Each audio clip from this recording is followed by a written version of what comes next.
Magandang hapon mga Paps. Gusto ko lang i-share kanina. Natuwa lang ako kay Paps. Hindi ko natanong yung pangalan.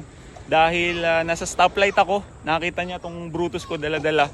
Sabi niya, Paps, grabe ang ganda pa naman ng Brutus mo. Talagang kinis. Sabi ko, salamat. Sabi niya, diyan ako natuto magmotor. Ganyan-ganyan. Yung father daw niya may motor din na ganito. Kaya talagang natuwa ako kasi alam mo yun, napaka sarap sa feeling ng may nakaka-appreciate pa rin ng mga motor natin katulad ng mga ganito.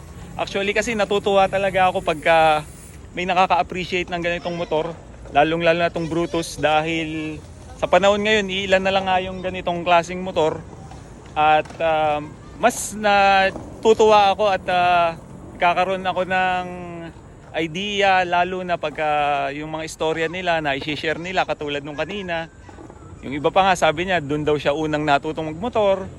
Tapos ay unang motor nila. So kumbaga parang sarap sa feeling dahil may nakaka-appreciate pa rin. Actually mas natutuwa pa nga ako dahil pag ito yung dala ko, mas maraming nakakapansin kaysa doon sa mga modelo na motor na dala ko. Ito, pagka dala ko to talagang minsan may puput-put pa sa'yo, yung mga mahilig sa two-strokes. Kaya shoutout sa inyo lahat mga Paps, sa mga bumabati sa akin dito sa mga nadadaanan ko dito sa Binangonan. At natutuwa talaga ako dahil marami pa rin nakaka-appreciate ng ganitong motor at masasabi kong one of the legendary na lang yung mga gumagamit dito dahil bakit?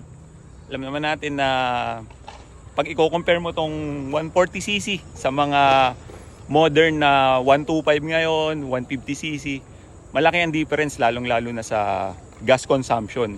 Kaya masasabi kong mga legend ang gumagamit ito dahil yun nga, medyo malakas na siya sa gas. Pero ganun pa man, talagang kung hilig mo talaga yung motor, parang di mo naisipin yung gas consumption. So natuwa lang talaga ako sa mga bumabati sa akin pagka dala ko tong Brutus.